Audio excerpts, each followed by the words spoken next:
Hey guys, we're gonna go ahead and do Unit 5, Activity 2, and by we, I mean me, and you are going to watch. So just in case you don't have it, this is the sheet that you need to have. Okay, it should be there. You're using Canvas, you should have it right there in front of you. Okay. So first we're gonna look at the circuit itself, but without the capacitor in it. So the question on this activity is, how does mixing bulbs in series affect the flow rate and the pressure in each part of the circuit? Now what we're used to seeing is two bulbs that are the same type of bulb and they're the same brightness. If we use long bulbs in two of them, then they're going to be dimmer than if we use two round bulbs.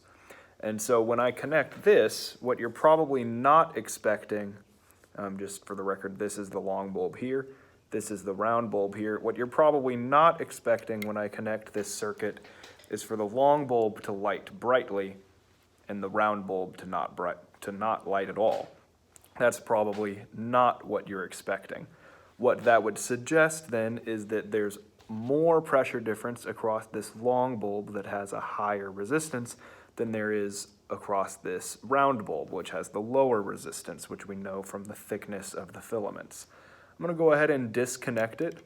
You're going to pause the video now, and I want you to make some predictions. So what we're going to do is we're going to add this capacitor in to the circuit in parallel to the long bulb to lengthen that transient process so that we'll see the pressure in that middle wire change slower.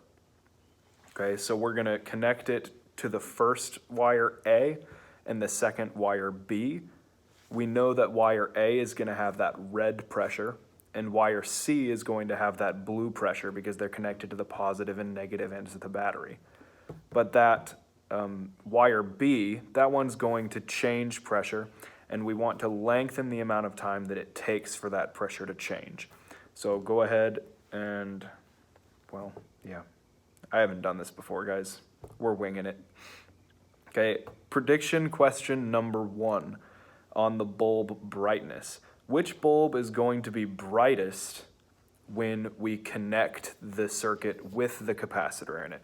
Is the round bulb going to start brighter, or is the long bulb going to start brighter? Go ahead and make that prediction. The second question is, which bulb will be brighter when the circuit reaches steady state? Steady state is once that transient is done, once our capacitor is charged, what's it going to look like? We did just see that circuit, so you should be able to predict it correctly. And then the last question is, at steady state, how will the compass deflection in wire A, B, and C compare with each other? We're going to see that the round bulb is not very bright, while the long bulb is very bright. So kind of use that to gauge your opinion here. But we also know that in a series circuit, they should have the same amount of charge flow going through the whole thing. We'll test that with the compass. I'm not exactly sure how I'm going to show that to you, but we'll do that. Okay, be ready for your observations. This is the round bulb here. This is the long bulb here. We want to look at the bulb brightness right at the beginning when we connect this circuit, and then about halfway through, which will probably be after 7 seconds or so, and then at the very end once it's reached steady state. Okay, so now I have my capacitor in there. I've got all my wires situated. We'll go ahead and connect it. Okay, we see that it started out with that round bulb bright, and then that round bulb dimmed until it went all the way out. At the same time, this one started out not lit, and then the brightness of this long bulb increased. So let's go ahead and look at that again. Okay, we'll let that discharge through the long bulb. Takes a little while, but let's watch it again. Okay, so again, we want to see how the round bulb and the long bulb are going to compare with each other. Boy.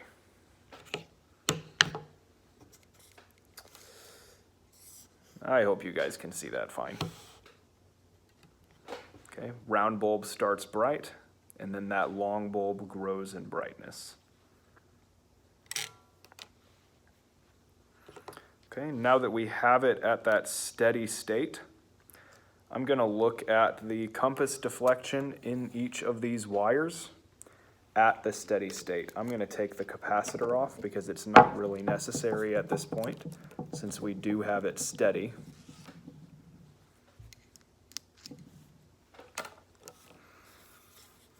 Okay, and from what we've seen so far, the one that has more charge flow through it, a greater flow rate, is probably going to be the one that has more, is going to be the brighter one. So we might expect the brightness, the brighter one here, to be the one that has more charge flow. So we'll start with wire A. Okay, and we see wire A, well, there's some deflection there, maybe. It's hard for me to do this with just one hand. I'm gonna put this in my mouth and we'll see how that goes. Yeah. Oh boy. Okay, that's not gonna work, guys. That's not gonna work. Well, hey, you know what? I'm just gonna do it from here then, and I'll tell you what happens. Okay. So wire A, it's deflecting clockwise, maybe 5 degrees. Okay, in wire B, let's see wire B. In wire B, it's deflecting, this is tough. In wire B, it's deflecting clockwise about 5 degrees. And in wire C, the direction's going to flip because of the way that I'm holding it, but that's okay. It is deflecting the same direction, also about 5 degrees. I guess you'll just have to take my word for it because I only have 2 hands. But that's okay. So we see that the amount of flow and the direction of flow is still the same everywhere in that series circuit. So go ahead and make sure you record that in your observations.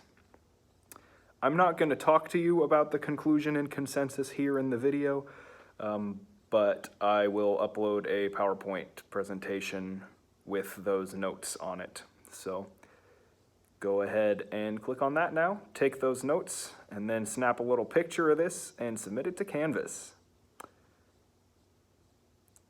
Okay.